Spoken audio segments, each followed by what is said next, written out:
അപ്പം ഇങ്ങോട്ട് നോക്കിയാണ് ഈ ആൽമരങ്ങളൊക്കെ കാണുന്ന ഈ ഒരു ലൊക്കേഷൻ ഏതാണെന്നറിയോ? ഇത് നമ്മുടെ പാലക്കാട് ചിങ്ങഞ്ചിറ കറുപ്പസ്വാമി ടെമ്പിളാണ്. ഞങ്ങളിവിടെ എത്തിയപ്പോൾ തന്നെ ഞങ്ങൾക്ക് കിട്ടിയ നല്ല ചിക്കൻ കറീൻ്റെ സ്മെല്ലാണ്. സ്മെല്ല് എന്ന് പറഞ്ഞാലും പോരാ, മൂക്കിക്ക് ഇങ്ങനെ അടിച്ച് കയറിയിരുന്ന മണം. അപ്പം ഞങ്ങൾ ഇവിടെ എന്തോ കാര്യമായിട്ട് പരിപാടി ഉണ്ടെന്ന്.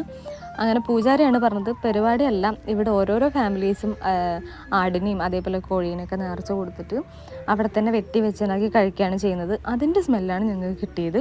കാരണം ഒരാളല്ല, ഒരുപാട് പേര് അങ്ങനെ ചെയ്യുന്നുണ്ട്. പിന്നെ ഇതാണ് മെയിനായിട്ട് പൂജ ചെയ്യുന്ന സ്ഥലം. നമുക്ക് സാധാരണ കാണുന്ന ഒരു അമ്പലത്തിൻ്റെ സ്ട്രക്ചറൊന്നും കാണാൻ കഴിയില്ല. നിറയെ പേര് അവിടെ തൊട്ടിലും അതേപോലെ വീടൊക്കെ ഇല്ലാത്തവരൊക്കെ അതിൻ്റെ ഒരു മാതൃകയൊക്കെ ആൽമരത്തിന് കെട്ടി തൂക്കിയിട്ടുണ്ട്. ഈ ആൽമരം ആദ്യം ഇവിടെ ഒരെണ്ണേ ഉണ്ടായിരുന്നുള്ളൂ, പിന്നെ അതിൻ്റെ വേരൊക്കെ നീണ്ടു പോയി ബാക്കിയൊക്കെ ഉണ്ടായതാണെന്നാണ് പറയപ്പെടുന്നത്. ഇപ്പോൾ അവിടെ ഇഷ്ടം പോലെ ആൽമരങ്ങളാണ്. നമുക്ക് മേലേക്ക് നോക്കിക്കഴിഞ്ഞാൽ ഇങ്ങനെ ആൽമരങ്ങളിങ്ങനെ പൊതിഞ്ഞ് കിടക്കുകയാണ് ചുറ്റോറും. വെയിലും അതേപോലെ സൂര്യനൊന്നും കാണാൻ പോലും കഴിയില്ല. അതിൻ്റെ ഉള്ളിൽ പോയി കഴിഞ്ഞാൽ ഭയങ്കര തണലാണ്, നല്ല തണുപ്പുമാണ്. അവിടെ ഇങ്ങനെ ഇരിക്കാൻ നല്ല രസമാണ്.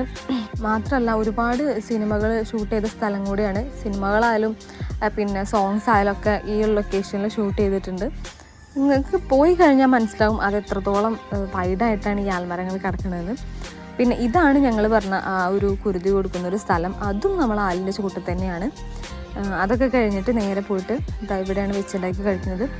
അതും എല്ലാവരും ഫാമിലി ആയിട്ടാണ് വെച്ചുണ്ടാക്കി കഴിക്കുന്നത്, ഒരാളല്ല. ഒരു വീട്ടിലത്തെ എല്ലാവരും അതിന് ഹെൽപ്പ് ചെയ്യുന്നുണ്ട്. അങ്ങനെ ഒരു ഒത്തുചേരലും കൂടി ഇവിടെ വന്നപ്പോൾ കാണാൻ കഴിഞ്ഞു. അപ്പം നിങ്ങൾ എന്തായാലും ഈ ഒരു സ്ഥലം വിസിറ്റ് ചെയ്യാൻ നോക്കുക, ഒരു വട്ടെങ്കിലും പോയി നോക്കുക. നല്ല രസമാണ് ഇവിടെ പോയി കഴിഞ്ഞ് കഴിഞ്ഞാൽ.